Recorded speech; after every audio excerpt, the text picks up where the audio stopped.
นี่ยังเสือคือเก่าบ่โสด100%ซะหน่อยเด้ซอยเวียกอีพ่ออีแม่เด้อทุกคนเลยถ้าไปเฮ็ดงานเมื่อกับบ่มีลาวว่าเอาผัวนำกันได้เด้อเจ้าสิเอาบ่เอานำกันบ่ได้ ได้เป็นยังน้องๆนุ่งเสื้อคือกันเลยเอาสเปคคือกันเอาคันสิเหลือผู้บ่าวได้ผู้บ่าวเฒ่าโอ้บ่าวเฒ่าเด้อพี่น้องเอ้ยเอานี่มักบ่าวเฒ่าคือผู้น้องเลือกแบบใดก็ได้สเปคคาถาทึกใจเป็นแฟนกันได้เด้อทุกคนอีกสิ่งนึงถ้าว่าค่าดองซอยไอ้น้องนี่ถ้ามีคนสิเอานี่ประมาณเท่าใดซอยไอ้น้องนี่ค่าดอง50 ล้านสาวน้อย50 ล้านชุดสาวใหญ่ได้เท่าใดเนาะสาวใหญ่ฮะ50 ล้านคือกันโอ้แสดงว่าขึ้นอีกแล้วเจ้ามื้อนี้นะ10,000ปันนึงเลยเจ้าฮะโอ้2 บาทเด้อ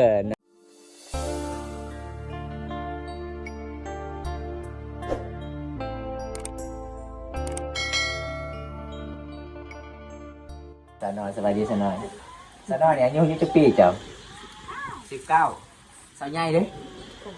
19เหมือนกันเรียกว่าคิดว่าเจ้า25อีก28เลยเป็นสาวพาแฝกเด้อทุกคนเอาเลือกผู้ใดเจ๊ก็เจ็บอยากเลือกเอื้อยสิได้น้องอยากเลือกน้องสิได้เอื้อยบัดนี้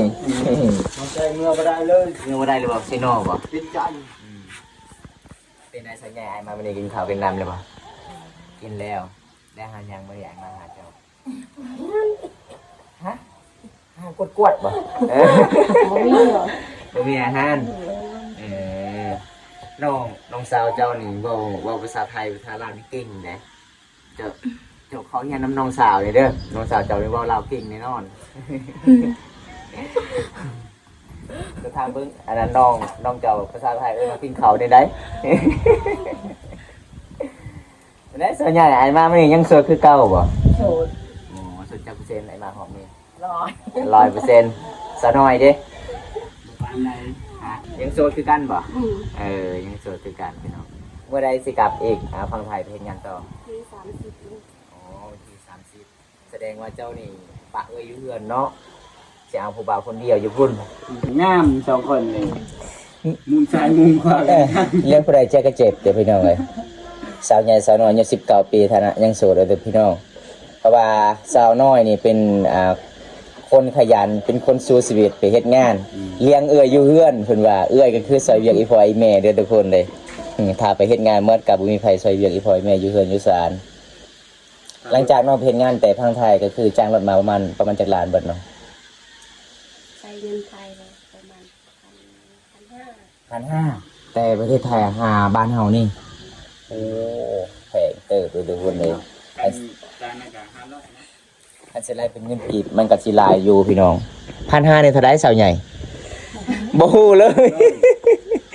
ถามเบิ่งซะหน่อยสิแปะให้โลดได้เงินมาจากหลานมาเฮือนมาซ่านบ่ได้เลยเอ้าเอ้ยเจ้าตัวนี้ก็กระแป้งก็หมดแล้วได้เพิ่นว่าเราทางเงินเจ้าให้ได้บ่มีเงินจังซื้อกระแป้งเงินหมดแล้วอ๋อเอ้าคือตอนนั้นคือเจ้าคือบ่ไปนำกันสาวใหญ่ตอนบุญสงกรานต์ไปนำกันบ่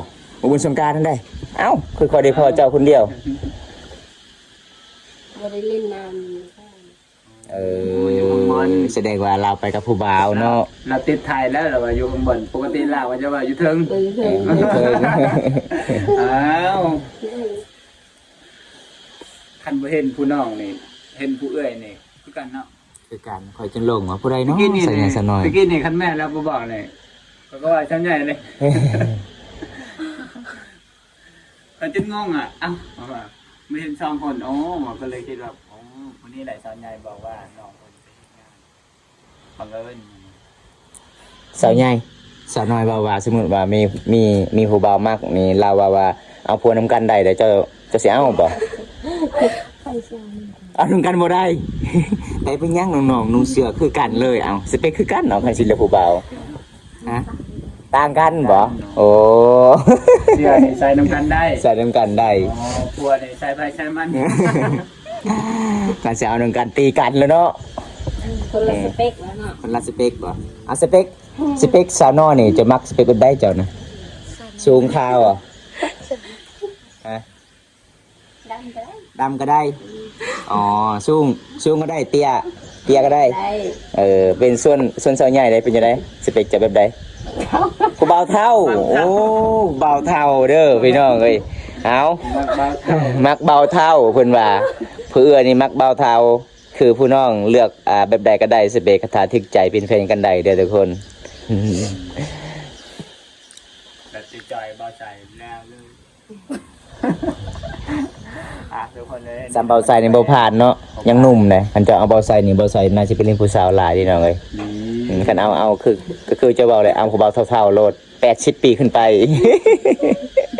มาได้แล้ว บุมีแห้งเลยบ้านเฮาประเทศไทยนาอย่างเนาะ บ่ใส่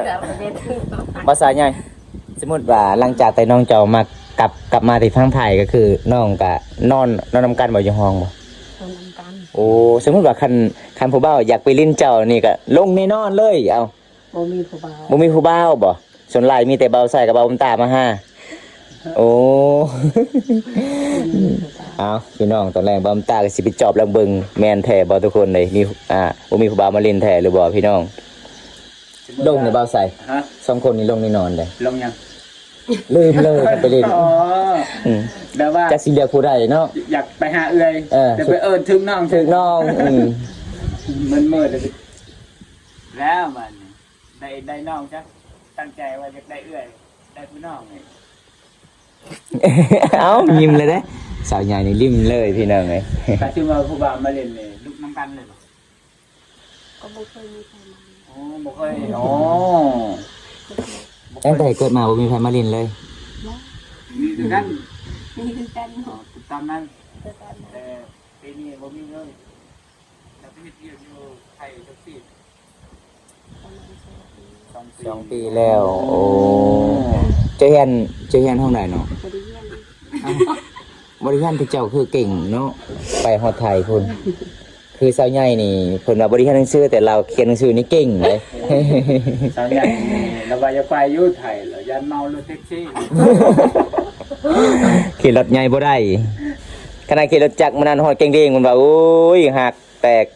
ก็ฮึกเมา เมารถอีกแล้ว เมาอีก โอ้ พอได้กินจักจันตัวหนึงเศร้าเลย อ๋อทางไหนบ่เมารถเลยซั่น กินยากินยากัน ก็เมากันทันทีโดนๆแล้วก็แล้วก็ขึ้นชั่วโมงแบบ สาวใหญ่สมมุติว่ามี FC คนหนึงถามว่าเขาเห็นคลิปคอยไปถ่ายเจ้าว่าสาวน้อยคือบ่เห็นสาวน้อยคือเป็นงานเนาะตอนนั้นเนาะ FC คนหนึงถามว่าค่าดองซอยไอ้น้องนี่ถ้ามีคนสิเอานี่ประมาณเท่าใดซอยไอ้น้องนี่ค่าดอง รถไหนกระดองรถ ประมาณเท่าใดน้อง จังว่า50 ล้าน 50 ล้านสาวน้อย50 ล้านชุดสาวใหญ่ได้เท่าใดเนาะสาวใหญ่ฮะ50 ล้านคือกันโอ้แสดงว่าขึ้นอีกแล้วเจ้ามื้อนี้นะ วันหนึงเลยเจ้า 1,000ก็ได้ เอาทุกคนผู้ใดมักน้อง50 ล้านผู้ใดมักเอื้อยก็50 ล้านเด้อทุกคนเลยบ้านเฮาก็คือหลายที่สุดเลยคำก็มีบ่คำบ่ มี มีประมาณจักบาทคำฮะ 2 บาทก็พอ โอ้2 บาทเด้อนางน้อยนางใหญ่จักบาทเจ้าซี่เจ้า บาทเดียว อารมณ์ดีทุกคนมีมายามสาวลาว 2 บาทไอ้มันได้2 บาทไอ้มีได้เงิน2 บาทใน2 นี่ทุกคนมื้อนี้ก็ได้พอสาพาเพกเพราะว่าในคลิปเฮาก็คือมีแต่สาบ้านแกงอะล่องเนาะพาเพกสาวน้อยสาวใหญ่คือกันเอาพัวหมดเลยบัดเอาพวกเอาพัววันเดียวกันเลยเอาพัวนะในนั้นเด้ บ้านเดียวกันนี่บ่ บ่ต่างบ้านแต่มือ มือแต่ง ไปสู่บ่าวเมดกลางคืนเมด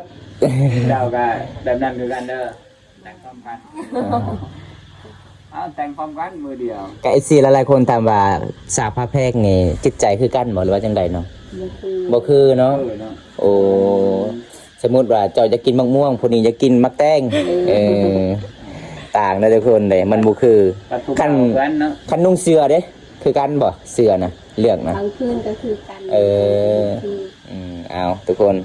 อันนี้มันเป็นความจริงนะพี่น้องไงบอมตาก็สิไปถามสาวพาแพรก โดนแล้วบ่ได้เห็นสาวพาแพรกวันนี้ได้เห็นตัวจริงเลยกับตาเลยทุกคนเลยคันแต่น้อยๆนี่ก็คือสาวใหญ่เบาละสาวน้อยนี่คันกินป่าญาติเอาน้ำข่อยนี่ แม่นบ่สาวน้อยเจ้านะ นี่เห็นบ่สาวใหญ่นี่เว้าตอนนั้นว่าสาวน้อยนี่อยากกินป่าตัวนึงก็บ่ให้ข่อยกินข่อยเป็นเอื้อยข่อยก็เลยให้น้องกิน มื้อนั้นน้องมาจะทำงานก็รถล่มแล้วน้องบอกเฮ้ย นิสัย เด้ปลาซิ่ง ไปไซคือรถลมนะ เมื่อ เมื่อ ขี่รถจักรมาแต่ไซน้องขี่รถจักรมาแต่สวรรค์ โกน สีปูน มันดงนี่เนาะ โอ้ มัน เสาใหญ่บ่ประหับเจ้าบ่ ไปเสียหน่อยอ้ายมาครับ อายเจ้าขับรถเป็นบ่เจ้าเป็นเสาใหญ่ได้บัดนี้ เป็นคือการเป็นคือกันเนาะ ไปกิน แล้วนะครับเอง คันพาเสาใหญ่ขับนี่ตามหมูนี่นอนเลย ต้นยังคือแห้งแต่ลมขับไหวดิลมแห้ง แต่รถไม่ได้เป็นรอยเลยนะ เดี๋ยวมือจะเป็น มือเคยเป็นหน้าก็เป็นนะตาก็เป็น เออแสดงว่ากลับบ้านมื้อนั้นขี้ชัวเลยเนาะเพื่อสิฮอดบ้านแต่ประเทศไทยเด้อทุกคนเลยน้องคนสู้ชีวิตแต่เป็น สิกับปีหน้าโทรหาอายนะสิครับ บ่ต้องโทรเบาใส่เด้อย่านมาฮอดบ้านเฮา นี่ทุกคนเลยน้องคนสู้ชีวิตไปเฮ็ดงาน เพื่อเลี้ยงไอ้พ่อไอ้แม่บ่แม่นเรื่องง่ายเด้พี่น้องอายุ19 ปีน้องไปเฮ็ดงานแต่อายุ17 ปีคำบ่ได้เฮ็ดก็บ่มีข้าวกินอยู่เฮือนอยู่ศาลบ้านเฮาดำรงชีวิตหาเงินหาคำมันยากที่สุดพี่น้องหมู่บ้านน้องก็นอกที่สุดจากตัวเมืองอีกเป็นหมู่บ้านอยู่ตามป่าตามดงสาวใหญ่นี่อยากเพิ่นว่าคันอยากกินอาหารต้องลงห้วยเพิ่นว่าอยากกินผักต้องเข้าป่าเนาะอยากกินเขียดต้องลงหน้า เมื่อนั้นไปสอนเขียดกับสาวใหญ่โอ้ยขยันหลายเลยทุกคนบางตาจนยอมป่าว่าไวขนาดเลยสาวใหญ่ดุมันขยันหลายเลยพี่น้องน้องคนนี้ส่วนน้องสาวเกอร์ป่ะสาวเกยเพิ่นได้หลายเนาะเต็มกระสอบเลยเราได้ ยิ้มเลยทุกคนเลย คอยบ้านร้อนนี่คนนี้อยู่คนนั้นไปเลยไปอีกไปเห็นงานเปลี่ยนกันก็ได้ว่าเปลี่ยน สิไปคือกันบ่สาวใหญ่บ่อยากไป ถ้าสมมุติว่ามีผู้บ่าวพังไทยอยากมักเจ้าให้เมื่อประเทศไทยเด้เจ้าเมื่อบ่เมื่อคำว่าเมื่อนี่ผู้บ่าวไทยก็สิเอาน้องเจ้าอีกเมื่อได้บ่เปลี่ยนบ่ได้เด้อทุกคนแต่สมมุติว่าได้เงินให้นำเจ้าเนาะ ยอกน้องนะทุกคนเลยน้องก็คือน้องก็บ่เคยไปไทยน้องก็เสียญาณแน่บ่เคยน้องสาวเพิ่นเคยไปก็ไปเฮ็ดงานใดเด้อทุกคนส่วนน้องก็เฮ็ดเวียกเฮ็ดงานอยู่เฮือนอยู่ศาลยามแรงๆก็นึ่งข้าวเป่าไฟฟ้าฟืนขยันหลายเลยเด้อทุกคน เวลาน้องเจ้ามาพังไทยน้องจะเว้าภาษาไทยหรือว่าคนเฮือนบ่คือกันเนาะข้อยเลยคิดว่าลืมเลยภาษามังกรบ้านเฮา ข้อยเลยคิดว่าอะไรคะ กินแล้วว่าคนนั้นเอิญกระลำคนนี้เอิญจะครีม โอ้เห็นบ่ไปเว้าแล้วมันต่างเห็นบ่ คนนึงเอิญกระลำคนนึงเอิญไอจะครีมแล้ว ยังขายกันแล้วอยู่บ่น้องยังขายอยู่บ่ยังอยู่บ่ไปเอาเลยไหมเหงื่อเอาเป็ดน้องเจ้าบ่ฮู้จักภาษามังกรเลยน้องเอ้ยต้องเว้าภาษาไทยเด้ ไปขึ้นเอาไปเอา10ก่อนเห็นบ่ผู้น้องนี่พังความเอื้อยเด้ถ้าบ่ฟังนี่เอื้อยซับกำปั้นไปเลย สับกรอบ งามเนาะน้องเจ้าเนาะเจ้าก็งามเด้น้องเอ้ยคันสิได้ผัวนี่คันสิได้ผัวนี่วาสนาบุญลีเป็นสาวพาแพรกเด้คันค่อยเอานี่ค่อยเอามันซ้อมเขาบ่อยากเอาคนเดียวนี่สิใจสมมุติว่าเจ้าไปแขกข่อยก็เบิ่งน้องเจ้าก็คือกันมันก็เศร้าขึ้นฮอดเด้